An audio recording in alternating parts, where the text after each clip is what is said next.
Before a trader blows up their account or makes one decision that unravels months of effort, something quietly shifts within. It's not just bad luck. It's not simply the market moving against them. It's a subtle, nearly invisible turn where the trader unknowingly becomes their own worst enemy, setting the stage for failure without even noticing. You might think self-sabotage is the result of a single reckless trade, but it usually starts long before that. It begins well ahead of the moment you click buy or sell.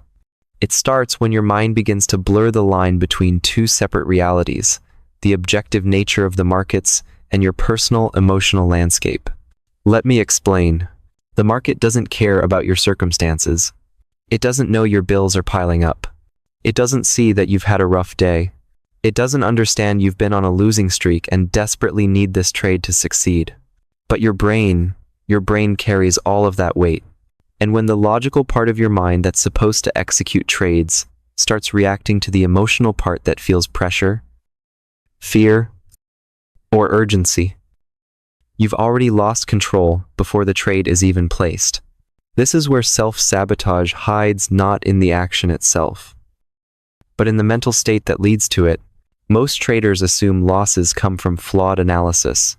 They'll say, "I should have used a tighter stop loss," or "I misjudged the entry."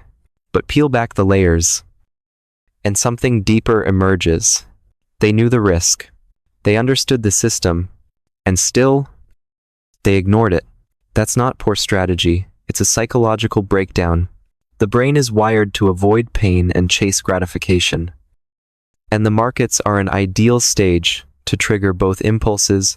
When you're reeling from a loss, your brain wants redemption. When you're riding high from a win, it urges you to keep going.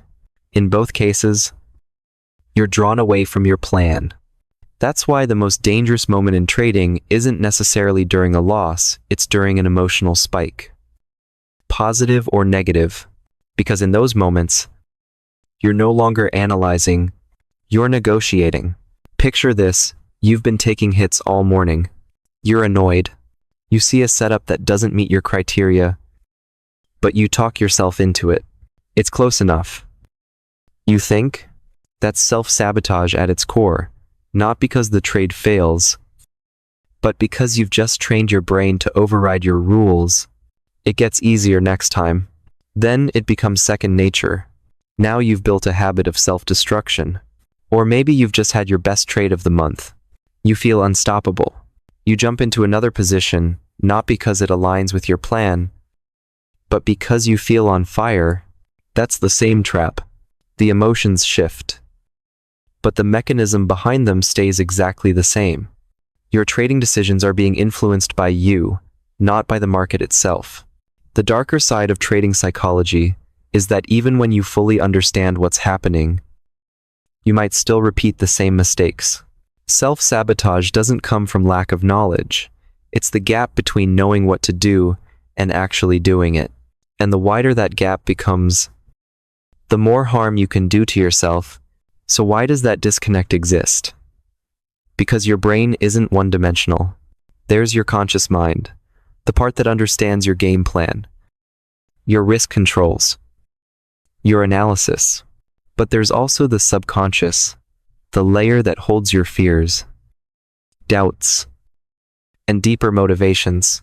When that subconscious part decides it needs something to recover losses, to prove a point, or to regain a sense of control, it can override the conscious mind without asking for permission. And here's what many traders don't realize. The subconscious communicates through emotions, not logic. So you can feel completely confident that you're making a smart to rational move, when in reality, you're just justifying an emotional reaction. That's why traders often repeat the same errors again and again. Even after promising themselves they wouldn't, they try to solve a mental issue with technical tweaks, adding another indicator, tightening a stop loss, or altering their system slightly. But unless they address the emotional driver underneath, the sabotage just keeps reappearing in different forms. Think back. How many times have you made a mistake and thought, "I knew better"? That's your conscious brain, realizing too late that the subconscious had taken the wheel. Self-sabotage is also rooted in something deeper: identity.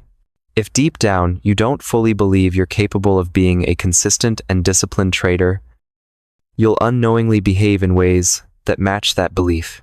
If you see yourself as someone who always falls short at the crucial moment, your mind will reinforce that outcome.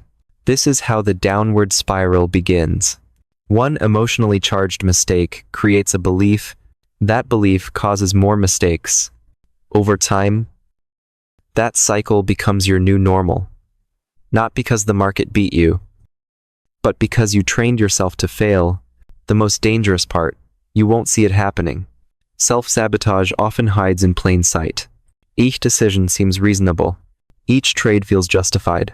But if you review your last 50 trades and notice the losses came from breaking your own system, the truth becomes clear: you were your own biggest obstacle. So how do you fix it? Awareness is only the beginning. It's not enough to recognize the behavior, you have to reprogram it.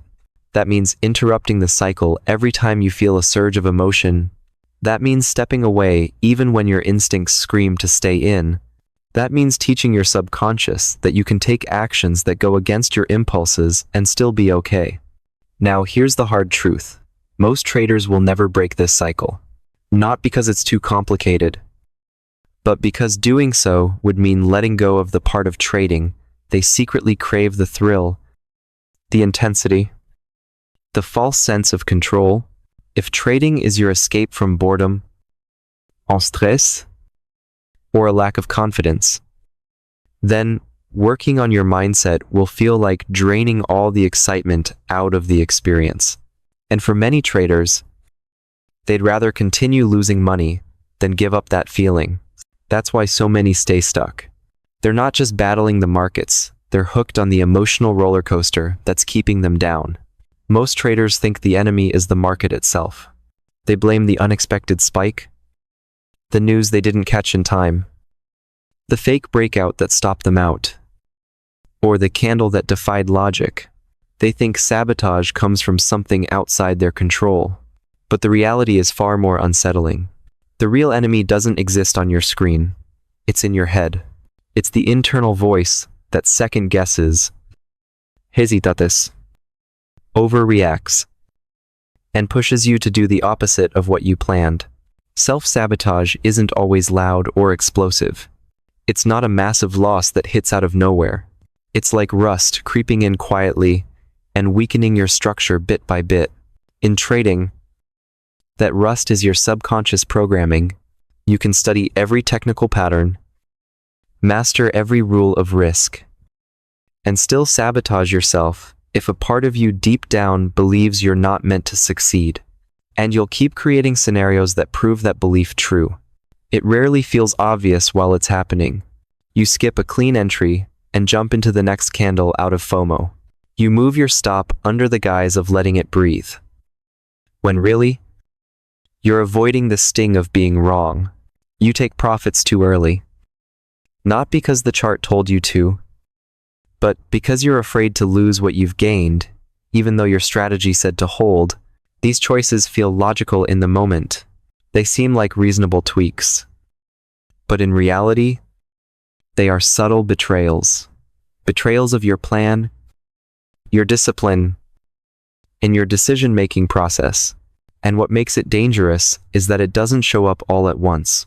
It builds slowly: a little more risk here, an early exit there, a looser stop just this once, then, suddenly, one bad session erases all your recent progress. The scariest part of self-sabotage is that it often wears the disguise of protection. Your brain isn't trying to sabotage you, it's trying to protect you. But what your brain considers safe may be completely out of sync with your trading goals. The mind seeks safety in what's familiar, and if you've been stuck in patterns of losing, grinding, or just breaking even for years, your brain has quietly decided that's your baseline, and it will fight to keep you there. That's your comfort zone. It may not feel good, but at least it's familiar, and the mind craves familiarity. That's why To the moment you begin to break free from that loop and start building momentum, your brain fires off warning signals, second-guessing, hesitation, an urge to switch strategies, or sudden, irrational risk-taking. It's like hiking toward a peak and suddenly wanting to turn around. Even though the summit is in sight, the brain isn't focused on the reward, it's reacting to unfamiliarity, which it sees as danger. Here's an uncommon truth. Most traders don't self-sabotage when they're losing, they do it when they're winning. Traders don't blow up because they can't tolerate loss. They blow up because they're uncomfortable with sustained success. When achievement doesn't align with how you see yourself, it feels like an error. If your self-concept is built around almost making it but never quite arriving, then consistent success feels unnatural, even unearned. And when something feels unearned, your subconscious works to reject it. That's when traders start slipping. They increase their position size impulsively, remove stop losses, take random trades out of boredom, or abandon their proven system for something totally unfamiliar. It's not logical, it's instinctive sabotage. You see your account grow beyond what you've ever experienced before. Instead of feeling proud, you feel uneasy, like holding something delicate you're afraid to drop. That fear shifts you into over-control, and over-control breeds interference. You exit trades too soon, widen your stops without reason, or chase setups you'd normally ignore, all because part of you is convinced the market will claw back what it shouldn't have given. But the truth is, it's not the market doing that. It's you. The mind plays another trick, selective memory. When a trade goes wrong, you dissect every moment, analyze every mistake, and plan how to fix it next time. But when you win, you often forget it. You dismiss it. You credit luck. You minimize victories because they clash with the internal narrative you've carried. And when wins don't integrate into your identity, they never feel secure. They feel temporary, accidental, and your brain won't protect what it doesn't believe belongs to you. The only real way out is to redefine what normal means for you. And this is more difficult than mastering any chart pattern or strategy. It's not about consuming more content or stacking up technical skills. It's about retraining your brain, again and again, to believe that success is safe, that holding on to gains is okay, that being wrong on a trade doesn't make you wrong as a person. You need to experience small, consistent wins repeatedly until they become second nature. Only then will your brain stop viewing them as unfamiliar or threatening. But this kind of mental reconditioning doesn't happen overnight. You can't undo years of deep-seated programming with a single good week in the market. It has to be approached like taming a wild animal, one that doesn't trust easily and reacts to anything unfamiliar. The mind operates the same way. It pushes back. It clings to old behaviors because they feel safe. That's why patience is non-negotiable. You must keep showing up, following your strategy to the letter, and allowing both wins and losses to pass without emotional disruption. That's how confidence and trust are formed. The sad truth, most traders won't get this far. They'll continue chasing the next miracle system, the flawless setup, the aha moment that finally makes trading feel easy. They'll assume self-sabotage is something that only happens to people who lack discipline. They'll never see that it's a natural human pattern that sabotages anyone attempting to outgrow their financial identity. So even if they find the most effective system on earth, they'll eventually sabotage it because the real challenge was never the market. It was their own inner world. Self-sabotage doesn't mean you're broken. It just means your brain is still running a survival script that no longer matches your ambitions. The positive news. It can be rewritten. The hard part. You have to be brutally honest. Success will feel uncomfortable until you normalize it. And until that happens, every forward leap will be met with an unconscious pull backward. That's not the market punishing you. It's your mind shielding you from the very thing you've been working toward. Most traders don't recognize that self-sabotage often wears a subtle disguise. It's not always dramatic like blowing an account or chasing a loss. Sometimes, it masquerades as good behavior. It hides behind what looks like caution. It pretends to be discipline. It even mimics learning. And because it's quiet, it's more dangerous than obvious mistakes. When someone takes a massive loss, it's visible they reflect. They course correct. But when someone slowly chips away at their edge, unnoticed, there's no alarm. That's the kind of sabotage that turns promising traders into permanent learners, always studying, never progressing. They feel like they're getting better, but the results stay the same. And because they're not blowing up, they assume they're doing fine. They're not. They're stuck in a slow fade to nowhere. One of the most common ways this takes hold is through mental rehearsal of failure. You think you're being realistic, preparing for the worst, but what you're really doing is training your mind to expect it. You visualize the trade going wrong before it even begins. You tell yourself you're being careful. But deep down, you've already accepted failure as the likely outcome, and the mind naturally moves in the direction of its dominant expectations.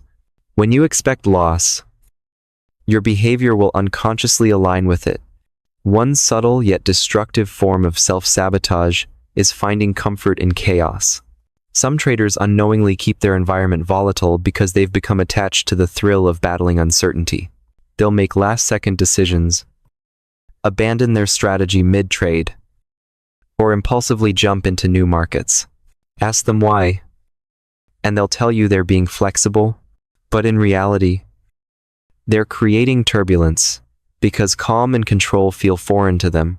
The adrenaline rush of unpredictability has become their default, and when things become stable, it feels dull and wrong.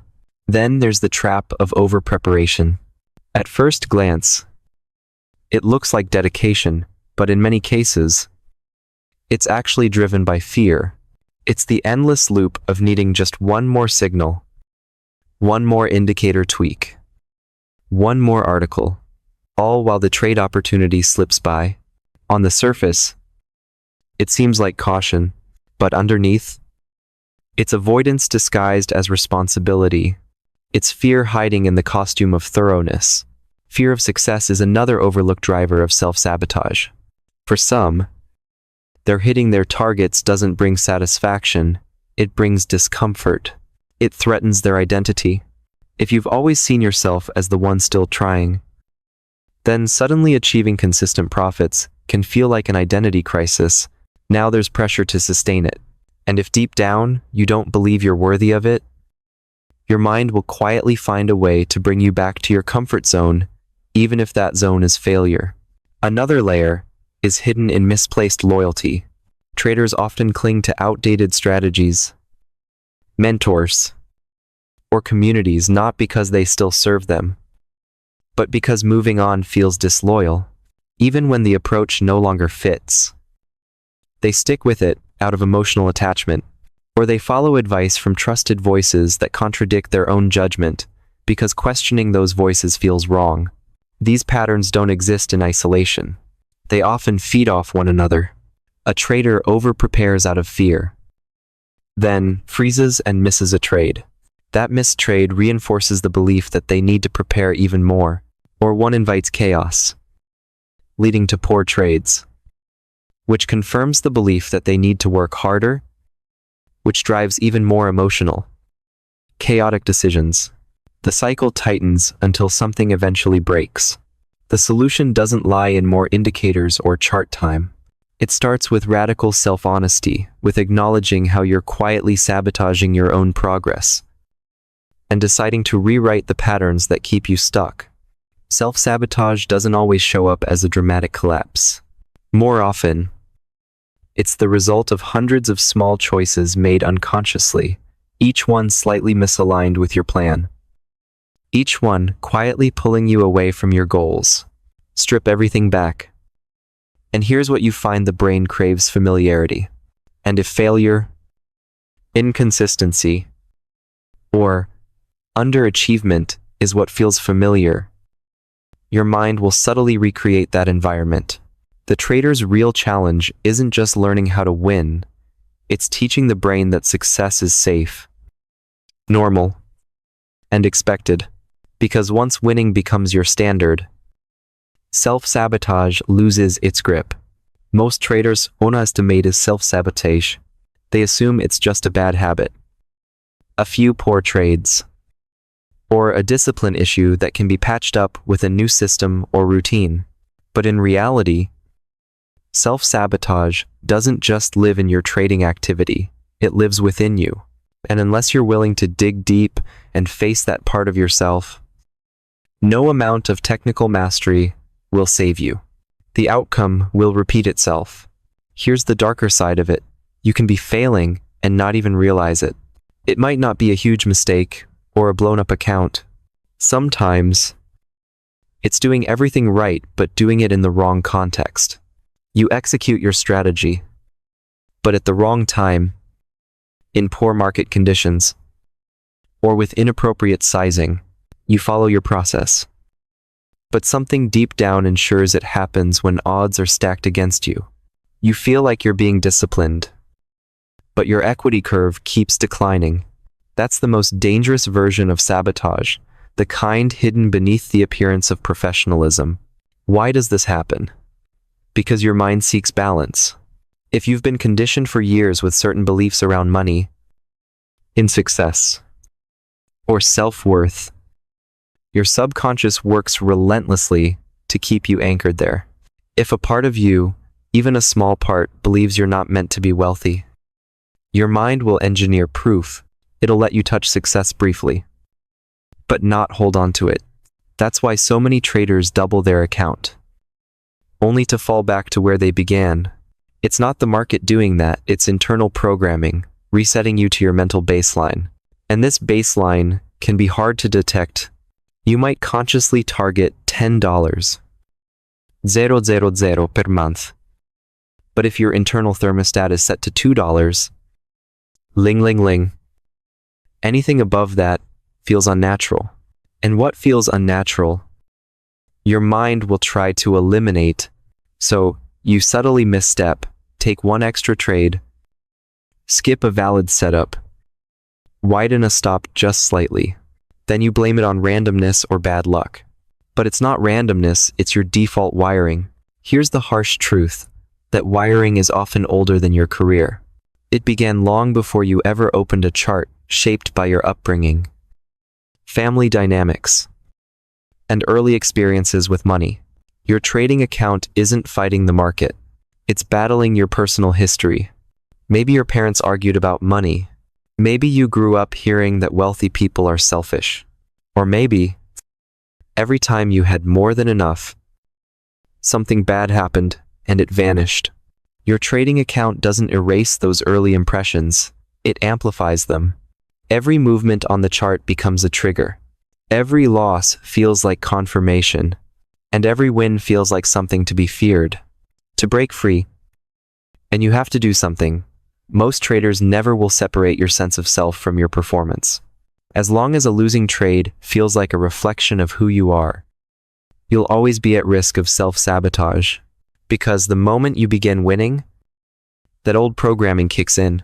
If your identity is built around success, then failure becomes identity threatening, and the brain will do anything to avoid perceived destruction, even if it means quietly guiding you back to losses. Here's the paradox. Elite traders don't link their value to a single trade or a single month. They treat the market as a space to execute a process, not to validate their self-worth. That's why they can absorb losses without emotional collapse. That's why they can stick to their system through a losing streak. It's not that they're numb, they've just trained their brain to stop taking results personally. This is where most people get stuck. They try to force positive thinking or visualize success, hoping it will overwrite the fear. But you can't out-talk an old belief system. You have to rebuild it from the ground up. That means recognizing the emotional triggers that throw you off course and deliberately taking action that breaks their influence.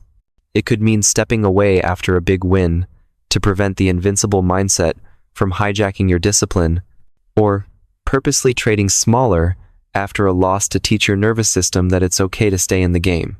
These aren't surface-level fixes, they're deep rewiring practices. Self-sabotage thrives when no one is looking. When you're trading in isolation, it's easy to justify bending the rules because there's no one to hold you accountable. That's why external accountability is so powerful. Whether it's journaling, a trading coach, or a peer group having to explain your choices forces you to confront the hidden habits you'd rather pretend aren't there. It shines a light on the unconscious behaviors that derail your progress. The truth is, the market isn't your enemy. It's not watching you. It's not waiting to punish you. The only real challenge is the part of you that isn't ready to accept the success you're working toward. If you can dismantle that resistance, everything else shifts. Suddenly, you're no longer at war with yourself when you sit down to trade. You're finally free to follow through. But breaking that internal resistance starts with accepting a difficult truth: you are both the problem and the solution. And that means there's no one left to blame. You can't point fingers at your broker, the headlines, or market swings. The only place you can look is the mirror and ask yourself if you're willing to keep repeating the same cycle. Here's the final paradox. When you finally break free from the pattern of self-sabotage, trading becomes dull. The chaos disappears. The roller coaster of emotion dies down. You no longer feel that rush every time the price moves in your direction. And, ironically, that's when consistency begins. The emotional detachment that once felt like emptiness now feels like liberation. You're no longer chasing a feeling, you're executing to get paid. Real danger in trading psychology isn't destruction. It's stagnation, the way it can keep you stuck in the same place without you even realizing it.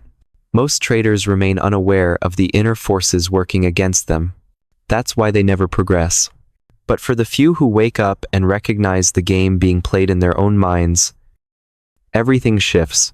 If you've read this far, you're already ahead of most. You've taken a look at the side of trading. No one likes to admit the internal battle.